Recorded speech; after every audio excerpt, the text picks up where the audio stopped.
Welcome to the Florida Massive Podcast. My name is John Barrett, your host. I'm super excited you're here because I know you're here for a reason, right? These are all my previous episodes that I dropped on audio, but now I have a YouTube channel, so please subscribe and enjoy the episodes. Thank you. Florida Massive Podcast. Well, welcome to Florida Massive Podcast. Super excited. I have Father Paul Abernathy with me. He's an Orthodox priest. Father Paul, how are you doing? Jonathan, I'm doing great. It is so good to be with you. Hey, and it's great. I'm grateful that you were able to jump on the podcast and be able to share the knowledge that you impressed upon me over these many years. Oh, it's an honor truly to be with you. And it has been a few years now. It's been like I don't know when I met you. I met you like 16, 17. Yeah, at least back at when you were at Willing Jesuit University, brought a crew up here. There was a lot of differences even here at that time. So you've known us throughout some of our growth, even. I agree. I was present before the current name. That's right. Before the current name, which we'll get into later in the episode. But yeah. So I was on a mission service trip, and I think I was leading because they didn't have anyone else to lead. And obviously, I've had my fair time in campus ministry, being involved with service. And they was like, we need someone to lead this mission trip. I was like, okay, I don't know what you guys are doing. I never been on any service trips locally, or even overseas. But I was like, let me just see. And then we come up to get a speech by Father Paul Abernathy, a Jesuit alum.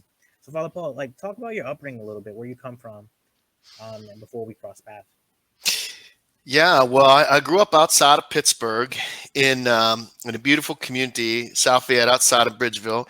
I had a single mother, social worker, my sister and I, and the three of us, we lived with my grandparents, who just gave us the most beautiful upbringing. They were all people of deep Christian faith, and certainly all of them being people of deep service. My mother, obviously a social worker, lived her life serving the poor, and my grandmother had been a nurse, a psychiatric nurse, dealing with some patients with very serious psychiatric issues. My grandfather had been himself a military veteran, a veteran of World War II, combat infantry, received Purple Heart Bronze Star, and went on to be a really impressive community leader. And he had been a commissioner in our local township. He was the commander of the VFW, and he had served the volunteer fire department for many years. And so I had some really tremendous examples about, if we loved God, how we had also to love our neighbor. And so that was my childhood. Wow, so you just been around like a lot of like social work, a lot of social justice endeavors, like from a young age, it sounds like. Yeah, well, there's no question about that. I would say that my family, that one thing that certainly impressed me about my family, there was always a very strong. So it wasn't just serving the poor. There was also a very strong sense of justice about why were people suffering? What was the role that we as society had to play in the suffering of the most vulnerable? And I remember just the strength and intention with which they often championed the cause of the oppressed, and I always understood it to be out of their love for God, that we cannot say we love God if we do not, in fact, love one another. And so that was very important. I think a very important aspect of my upbringing, and I think also to understand that just whatever it is that we see, I think I learned from them. Whatever it is that we see, some people just believe this is just the way it is. And they never saw it like that. There was never that, oh, well, that's just the way it is. It was always, well, it can be better, and why isn't it? These were very, very powerful lessons that I had from my family.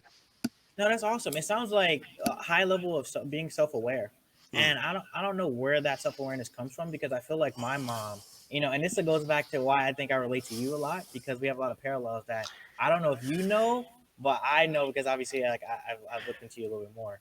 But there's a lot of parallels we can get into a little bit later. So with all that being said, just like a strong sense for justice from where you're like when you grow up, but that doesn't mean you initially just want to go and be, you want to fight for justice immediately. So what was that transition like? When did you figure that out? And then how did like you go to college and then you started to figure things out like that? Yeah, well, it's an interesting journey. When I went to college, my initial major, I was actually an accounting major.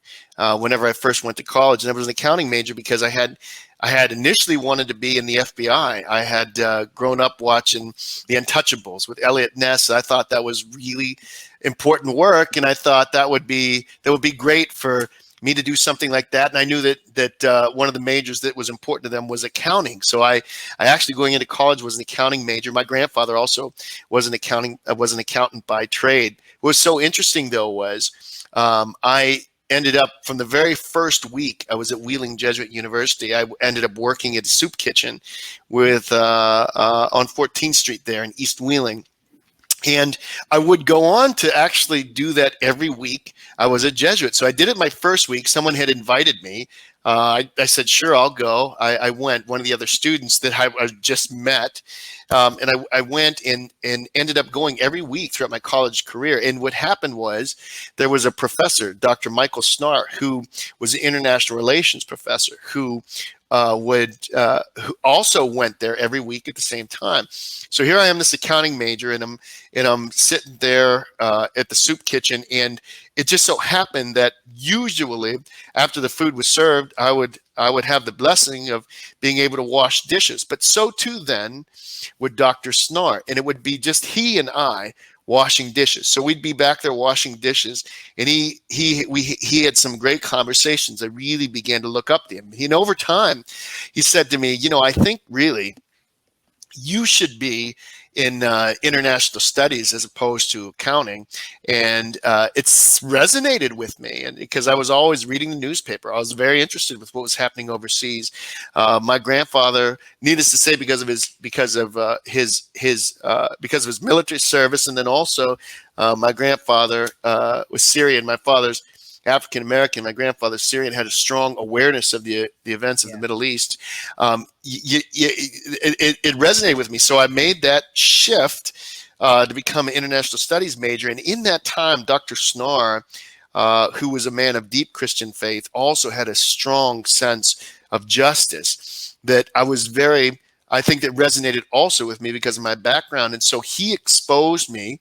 I made that transition. He exposed me to some very incredible men and women of faith who are doing some profound works for justice around the world. Everything from Christian peacemaker teams to people who were, exposing child exploitation in foreign countries, to people who were taking a radical approach to, addressing poverty in the streets, and it made a deep impression on me, and I really felt at home, really, and in my growth and in my formation, I was then blessed with more people who would help me do that, and all culminated in my senior year, being able to live in the Mother Jones house that Wheeling Jesuit University started, which was a program to not only serve in a poor, predominantly Black community, but also to learn from some very remarkable role models. Reverend Jim Ellison, who at that time ran the Laughlin Chapel, was directly in charge of that program. Incredible minister of God who had spent his life serving the poor, also had a strong sense of justice. And so I had these great examples in my life, and that was the formation that I needed, which eventually would come to serve me quite well. No, absolutely. So it sounds like, all right. So at a young age, you were exposed to like justice and like what that really means, and then God slowly qualified you, Yeah, right? that's exactly Like, right. and Very well said. and that's amazing because like even in my case, so we both attended Wheeling Jesuit University, right? Yes. And for everyone listening, the Jesuits are a religious sect under the Catholicism, and they focus on scholars. They're scholars. They teach, right? So we come from that cloth. Everyone at our university is a big proponent of service. No matter who you are, you do some type of service, right? Yeah. And what that looks like sometimes is very humbling experiences where you're washing dishes with priests. Yes. Um, and I think it's super humbling to be put in those situations because that's where change starts to happen, you know. And so you went for accounting, right? You end up making the shift over to international studies, right? You're already aware of the world with your grandfather being Syrian. where did the military play a factor into your college career? Well, for me, the military was something that was never, ever a question in my mind. It was something that I always knew I was going to do because my great grandfather was in World War One. My grandfather was in World War Two. My mother and father were both in the Army.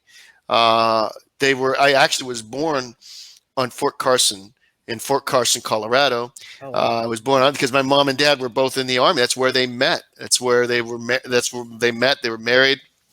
I was born there, and I grew up also with a very strong sense of duty as it relates to freedom in this country. I would grow. My family took me almost annually, or I would say at one point annually, to Gettysburg. Actually, we will go to Gettysburg. This was our family vacation, and the impression that those trips made on me in the context of my family history of what sacrifice for freedom really meant, and people willing to serve, and the tradition that my family had in that. And so I wanted to be the fourth generation that would continue to serve my country, and I couldn't wait. I couldn't wait. In fact, my mother had to sign the papers for me. I enlisted in the Army Reserve.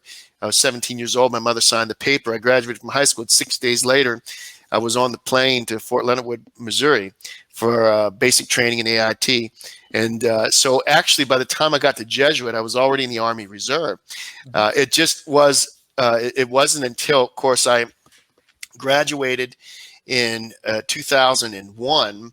And in 2002, of course, still being in the reserve through that time, my unit was called to active duty and went overseas with the Army's 3rd Infantry Division. It crossed into Iraq the very first day of the ground war in March of 2003. So most of my active duty experience in the Iraq war came actually after I had already completed my education at Jesuit.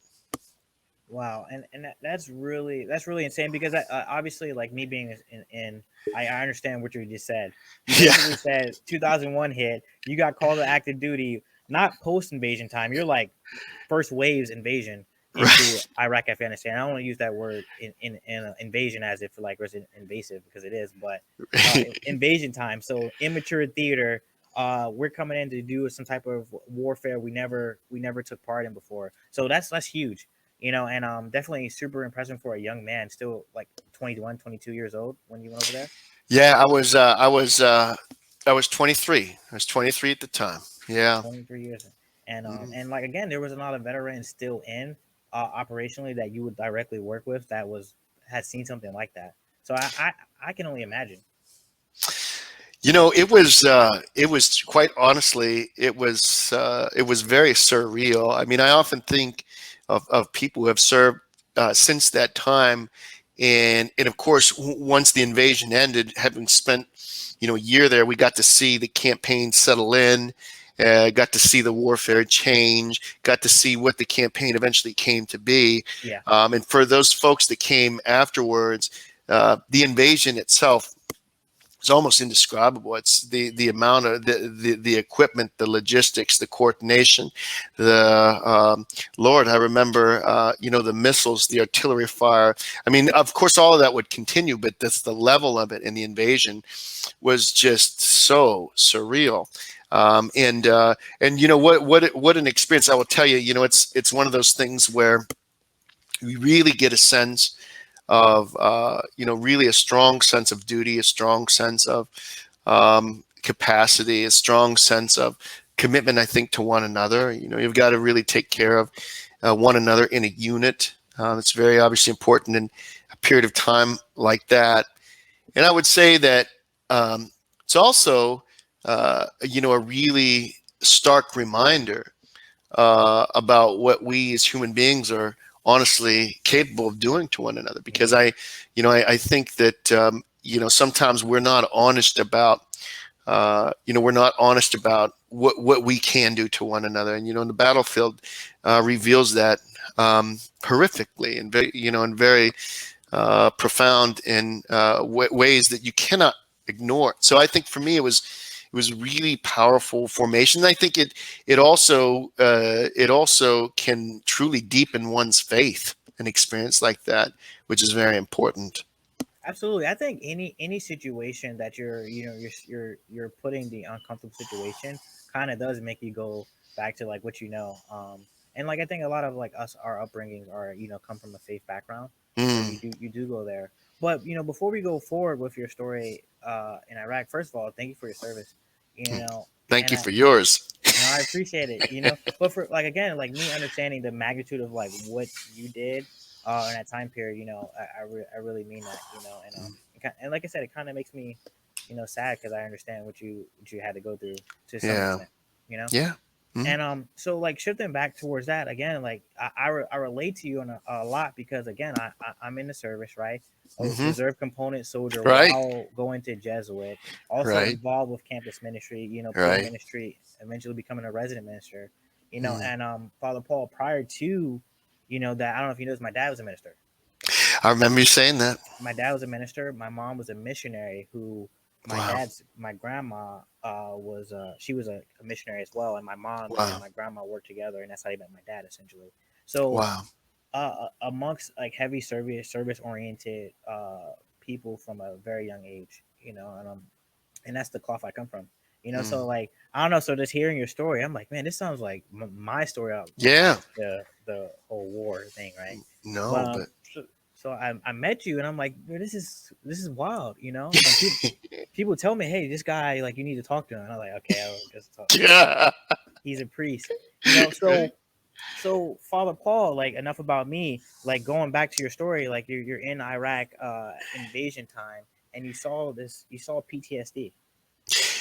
Yeah, I'll tell. So here's what happened. It was 8 months into our tour of duty, and there was a guy in our company who had a nervous breakdown, absolute nervous breakdown. And I mean, it was people sometimes use that word loosely, that phrase, nervous breakdown, Yeah, but this really was one. And I remember what happened. They came and they took his weapon away from him, put him on suicide watch. It was on a base camp in Balad, Iraq, in the Sunni Triangle, which at that time we referred to as the Triangle of Death. It's where all of the real hardcore fighting was happening. And so they put him on suicide watch. And then shortly thereafter, uh, I mean, it was just, I remember it being not more than maybe a day or two. There was an Army, I can't remember if it was the psychologist or psychiatrist, but Army doc with a psych background came to talk to our company. And what she had talked to our company about was post-traumatic stress disorder. Now, previously to that, I really had no understanding of that. I had no experience with it, no knowledge of it. And of course, that really was very fascinating because this Army doc was up there telling us essentially that because we had this experience, it may have disrupted how we see ourselves in the world so much that we cannot reintegrate back into the world that we once knew so well. yeah, That was a very frightening prospect to a young soldier, especially seeing what happened to this one guy who was just having a rough time of it. And so that that experience would eventually shape my ministry years later, taking a look at our urban core and understanding the types of trauma that people were experiencing in their urban core. And I'd often like to say that we went away and we spent 1 year at war, but we have people in our communities that have basically spent their entire lives at war. And if we have a soldier who has a nervous breakdown after 8 months of combat, what about people who have had to deal with something like this for 8 years? absolutely. And so really that sensitivity, that perspective, and how that would eventually shape the ministry that God had called me to do. It's very important. No, absolutely. So how? So do you? Was that like realization between the correlation of post-traumatic stress disorders at war and the community? Did it happen immediately, or did you have more instances over in Iraq that brought you to that realization, like this is real in my community? You know what happened? It wasn't immediate. It wasn't until I came home and went to seminary, got a seminary, and got into the ministry that I really made that correlation. Because when I started out, I had a probably pretty traditional view of what needed to happen in community. Even though I had good formation in this up to this point, but but I was thinking, we'll help people get jobs, and we'll help people, we'll help people get food. But I was thinking, we'll help people get jobs. We'll get people into housing, these types of things. But what I began to see was people get jobs and lose jobs. People get housing and lose housing. And I would hear their stories around what happened. I never get one fella, he was saying, how he didn't know why he was having such trouble holding down a job. And so he was talking about this, and over the course of his conversation, I don't even know if he realized that he was making this transition, went back to a moment where he and his cousin and his friend were walking down the street, the three of them. He was between the two, and somebody had come. They were boys. They were maybe like 14, 15, and someone had come up. These three guys, they were all living lives in the street, as they like to say, and somebody came up behind them on the opposite side of a beef and shot his cousin and his friend in the back of the head and spared him. And it told me that he had held his cousin then, while his cousin died. And then after he ended at that point of the story, seamlessly transitioned back to these words: I don't know why I can't hold down a job. And it took me back to that military experience, that story and stories like it, when I would think about some even of my friends who came home after a pretty tough year, and some handled it real well, and some didn't, and there were reasons why they didn't. Some soldiers went to the bars, and that's how they wanted to deal with things, and some soldiers went to church, and that's how they wanted to deal with things, and there was everything in between. And seeing that, and recognizing that these experiences can really impact us, especially if we haven't the right supports in our lives, if we haven't the right resilience in our lives, if we haven't the right healing strategies in our life. And so that really set me personally, and then us organizationally, off on a quest to better understand this and try to really work to address the immense trauma in so many of our communities, and proclaim and work towards a resilient, healing, and healthy community. No, absolutely. So, Father Paul, like I said, you saw all that stuff in Iraq. You saw PTSD. You identified it, and a correlation that you have in your communities. Right? You come back home from Iraq. You get out the military. Right? You head to Right? seminary.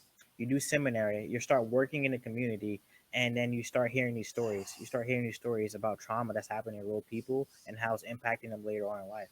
So, Father Paul, obviously, you still do traditional ministry, but you was like, "What's the answer? What's the answer?" Did you start doing research and you came up with, your organization, or did you just form your current organization? Like, how did that part of it come before we talk about the organization? No, that's great. So what happened was, when I was observing this, I also understood that I had to understand it better. And so I engaged, and we come from a Jesuit background, so Mm-hmm. we understand the value of education and how that can be a resource. And even like when we were Wheeling Jesuit, the university was playing a role in the Ohio Valley, was making an Yep. impact. So I always had this experience that universities are a resource. Universities are a resource. So I went to the universities, actually, Duquesne University and the University of Pittsburgh, to really help us think through this issue of community trauma. And so we started a series of community conversations on this topic that was facilitated by these academicians, and some very powerful discussions. It was very interesting because a lot of times community meetings were really about things that community members truthfully, I don't want to say they didn't care about it, but it didn't stir their hearts the same way. People, they would look at charrettes of developments, and people would say, well, we want the shrubs 3 feet to the right, or this building's 1 story too tall, but these mothers are losing their sons, and people are ODing in the streets, and people are getting evicted, and the list goes on. This is what we knew it was very important to talk about. So we brought university folks in to have these facilitated discussions on a community level, and they were very powerful. They were very raw. A lot of tears were shed over the course of this period. A lot of people were wanting to know what we can do about it. It all culminated in 2014 with an exercise we did called a consultative workshop. We had learned about this from our colleagues at Duquesne University. It was strategies that are used by the World Health Organization in some very challenging political and economic environments. And what the consultative workshop, it's based off the idea that a lot of times communities don't make progress because they try to solve issues, and issues don't have solutions. Problems do. So the question was, can we problematize the issue? Can we problematize the issue of community trauma? And that's precisely the exercise that we had in 2014. And we brought together people from the community who were stakeholders with lived experience. So we had mothers who'd lost their sons, people who had been incarcerated, people who had just been in the community for years. We brought together with doctors and psychiatrists and clinicians and academicians to create really essentially a think tank around exactly this issue. And from this exercise emerged this framework we now refer to as trauma-informed community development. And this is the understanding that the goal of development has to be well-being, community well-being. This has to be the goal of development, in that we can facilitate a transformation from trauma-affected community, which means a community that has a disproportionate experience of trauma, that really, to the point where that trauma informs the community's culture and worldview, we can go from there to a resilient, healing, and healthy community. And these development strategies, when implemented with a trauma-informed approach, can really help facilitate that transition. So trauma-informed community development, we started to use this phrase, and over the years, we thought, this really needs to be what we are all about, because we would say things like we're feeding people and we're clothing people, we have a clinic, and these sorts of things, and we're looking into trauma-informed community development. We came through this period to understand that trauma-informed community development is what we did, and all of these in these different strategies were different ways in which we were advancing that mission of trauma-informed community development. So that eventually then laid the foundation for what has now become the Neighborhood Resilience Project. No, absolutely. So, and that's a lot. You basically problematize an issue that's all over the place. And I'll tell you this, Father Paul. When I met you and you told me this concept, and I learned about their assessment tool. So, is it the trauma informed community development assessment tool, or what is it called? It's called, it's called I Am Healthy, small I, small M, capital H. These techies, they got these sharp names that we got. I Am Healthy. Yeah. Yeah. So you developed this tool that it assigns a trauma level to a community, and that was powerful for me, because you told me about how you took this to West Virginia and assessed West Virginia, and came back with they had the same rating as a inner city community. Yes. Well, it was so great. There was actually some researchers that looked into some research in West Virginia, which obviously right next to us, because one of the things that was so interesting is that people generally think that all of these types of challenges are found in the urban core. They're found in predominantly Black communities or predominantly Latino communities, whatever the case might be. And the reality is that when you go to poor white communities, especially in this post-industrial age, it's interesting. There's a psychiatrist here locally that's I've just learned actually is looking into this issue of trauma in the post-industrial age. These communities that used to be steel towns, these communities used to be coal towns, and what really is happening in them as a result of collapsed industry. And of course, we see how significant the suffering is in many of these communities. In the urban core, you might say gun violence is the big problem, whereas in many of these communities, it's opioid addiction. Yep. And domestic abuse and child abuse in the trauma is quite extensive. Especially with the lethality of these drugs at this particular time, the amount of people ODing, et cetera, et cetera. So yes, it's actually an American problem. And I think we need to understand as a nation that we have to give some attention to this, that we cannot say that, I would say there's no patriotism without really acknowledging this deep level of suffering that's in areas of our nation that has really truly is not being addressed adequately.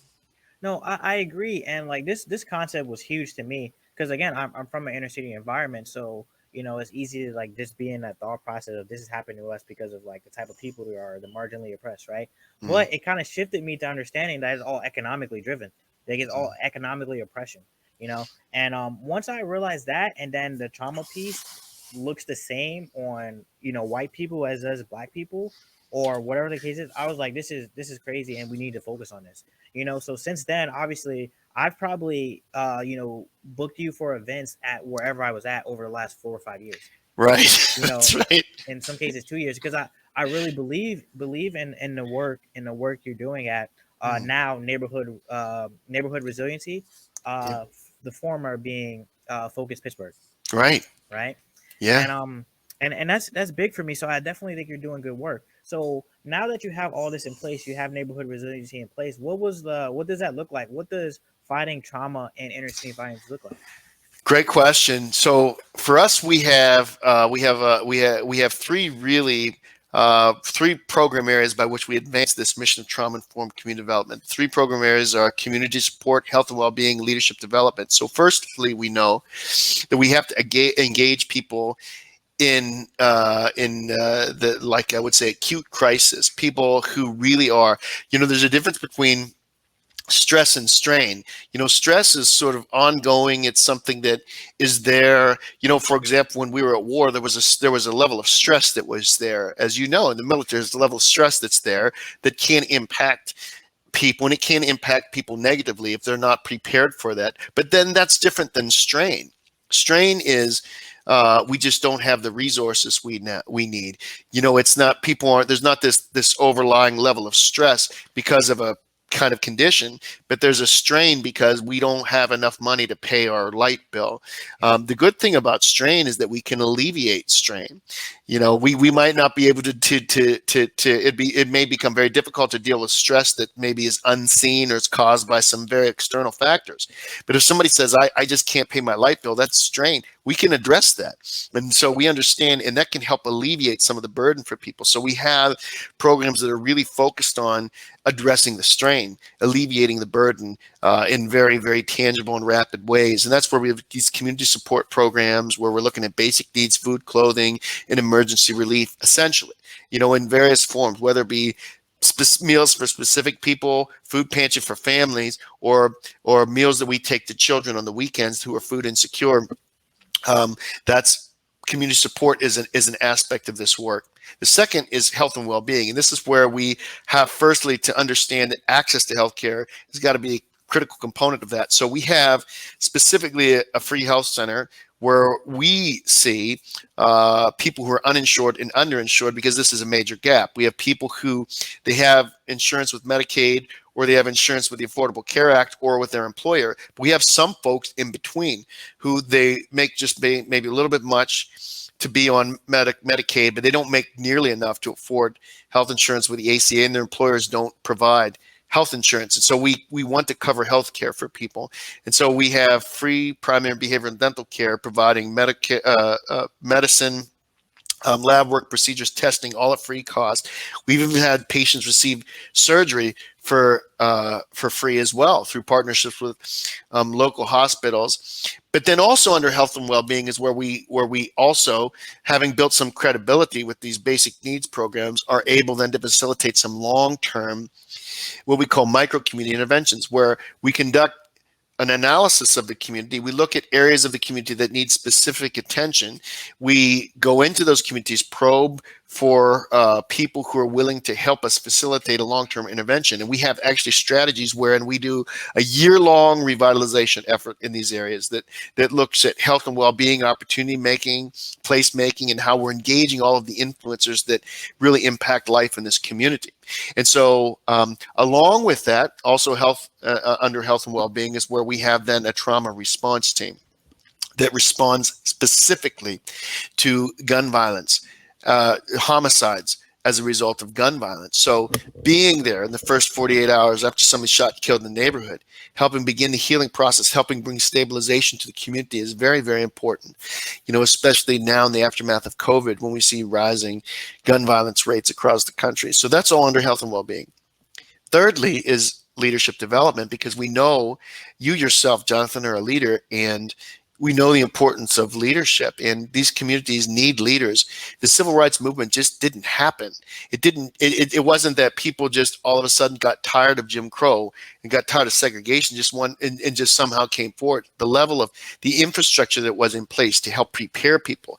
Rosa Parks herself was trained. Martin Luther King himself was trained.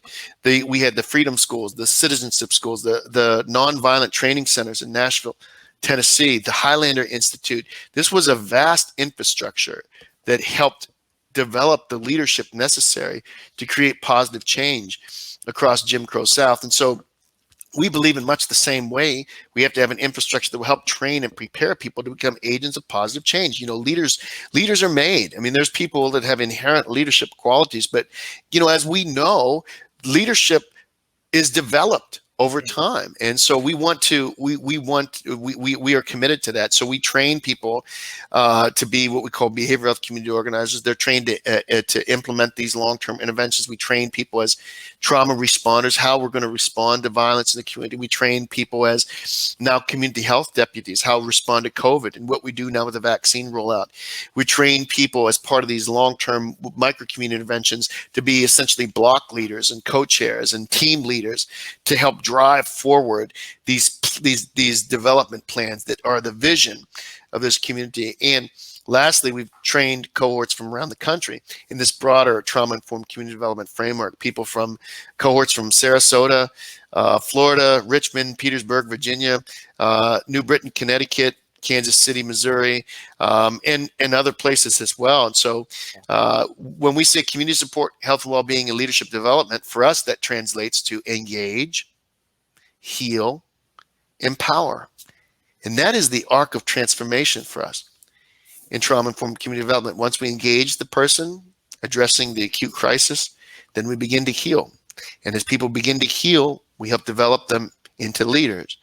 And so we've learned a lot. We still have certainly a lot to learn, but I've learned enough to know that really it is time to have a different kind of approach to revitalizing many of our communities that have suffered too much for too long.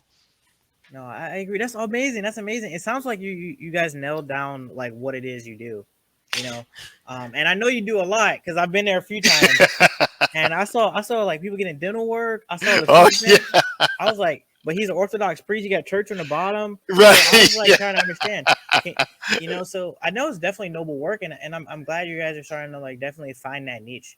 You guys should start a podcast, by the way, about trauma. No. By the way. Well, I know you guys are doing a lot, so when you're ready, you can talk to me about it. Paul, so where does so you're an Orthodox priest? Can you talk about that and how that helps you with what you're currently working in? Yeah, sure. So I'm an Orthodox priest. The Orthodox Church is, it's 2,000 years old. It's a very ancient church. When you go to the Holy Land, it's interesting. The place where Jesus was crucified, that very spot, it's the Orthodox Church that takes care of that. Where Jesus was born, that's the Orthodox Church that's over that. The well when Jesus, the Samaritan woman, there's an Orthodox Church that's over there. So it's a very ancient church, and and it helps significantly because I will tell you there's so many people that we see daily that have been so rejected by the world that they too themselves want to reject the world. They have an otherworldly perspective, and the suffering that they've been through has in many ways tilled the soil of their hearts, making them ripe for the seeds of God's grace. And I will tell you, there are so many times when I have been with people in moments of crisis, in deep suffering, where what really they were seeking was prayer, where people wanted not just counsel, they wanted divine counsel. People wanted not just knowledge, they wanted divine wisdom. People knew that medication or substance could never heal the pain, but only mask the pain, but that the Lord Himself was the healer of broken hearts. And so I know that in our community where there is so much suffering, um, is a community that is profoundly beautiful in many ways, but especially in that it is a community that does know how to cry out to God and really, in many ways, desires nothing less. Um, it's not a story that's often told. It's not a portrayal that's often made in the media, which is really a shame. But it is absolutely the experience that I've had in our suffering communities, and I've learned from many people. I've learned from many people what prayer really means. I've learned the power of prayer, um, and I've learned that there are times in which we must spend, we must be in the presence of the living God. And of course, these people have validated all of that as well. And so it is a it is a good thing to do this. We talk about trauma informed community development, and we have these strategies. There's a lot of science involved, and there's a lot of in all of that. And with all of that said, it is a good thing to do this as a ministry, as a Christian ministry. And ultimately, that fact gives it deep resonance in the hearts of many broken persons across our region and indeed the nation. I agree, and it is a ministry, and it's an unaddressed ministry that a lot of people. I think again, to go back to self awareness and being aware of like this is like really the problem, you know. And like I said, that like that was impressionable on me immediately, you know. And Father Paul, so what is service? What is compassion to you? Well, compassion really is the fascinating thing to me about the word compassion is that it's got the same root as the word community. It's got the same root as the word communion. You know, we say communion, community, compassion. And the word literally compassion, it literally means to suffer together with. I think we will know when we have compassion on the other person, when we don't just pity them in their sorrow, but rather when their tears become our tears. When if their hearts break, our hearts break also. We will know compassion. And of course, that demonstrates a level of connection and ultimately love that we have for someone. You know, sometimes we see people in tragedy and we think, oh, what a shame. And then we move on to the next thing. That really is in some ways, it demonstrates a lack of connection and a lack of love. But when we love somebody, you know, you ask parents sometimes, who see their children suffer or children who see their parents suffer. And you will see how, even though the suffering is not theirs, watching someone you love suffer is heartbreaking. And that is really the beginning of compassion, that we love somebody that much, that we have that level of connection with them, where we look down the streets and we see somebody who's on the street corner.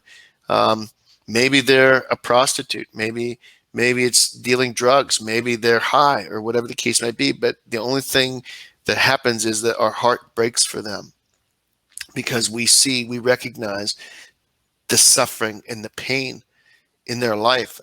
That is compassion. And I think when we attain that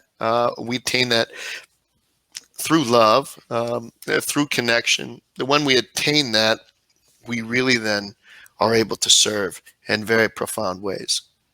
No, I agree, and it's equivalent to like what I saw, you know, recently with loss, you know, and it was many people around me that agreed with me, Mm, and and that meant the world to me more than you know any like box of cards people sent, any like you know phone call, but to know that they're grieving with me meant more, amen.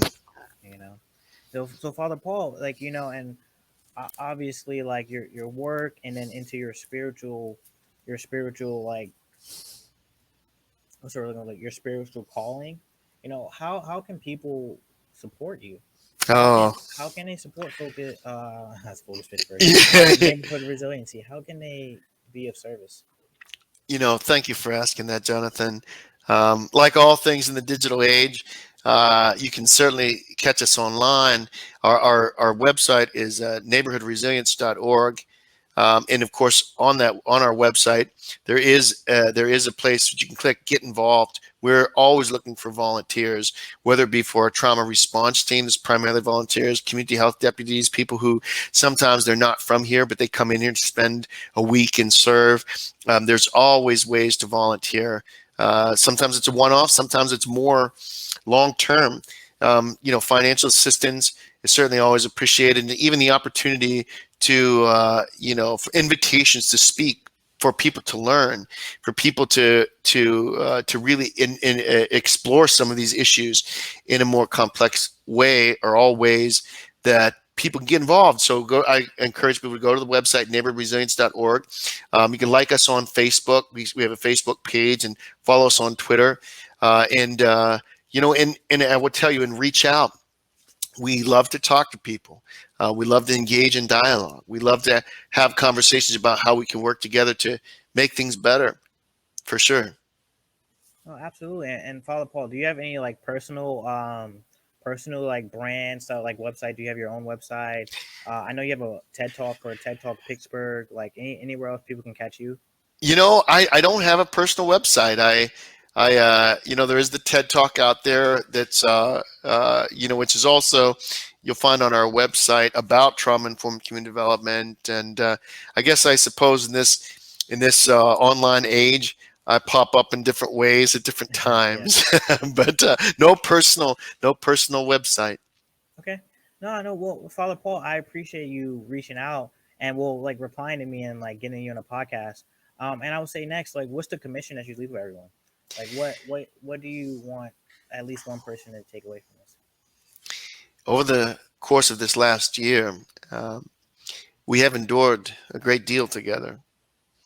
Certainly, there was the pandemic and the uncertainty that presented, and there was also the inequities and the ongoing pain which the pandemic revealed.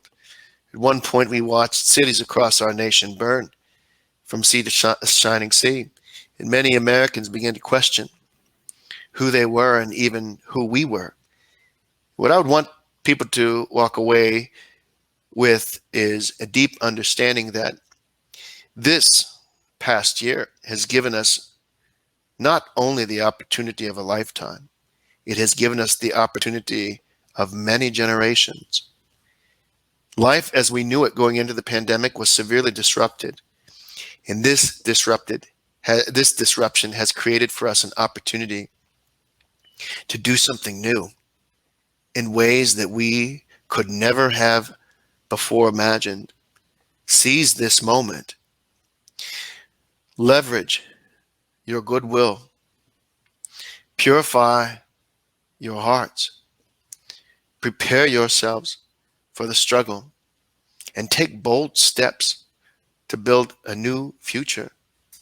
For what we do now could help and heal and inspire and lift up millions of lives, yet and still are even still unborn. So go forth and do great things. Amen. Thank you, Father Paul. We appreciate it. Jonathan, thank you so much. It's always so good to be with you. It's always a pleasure, homies.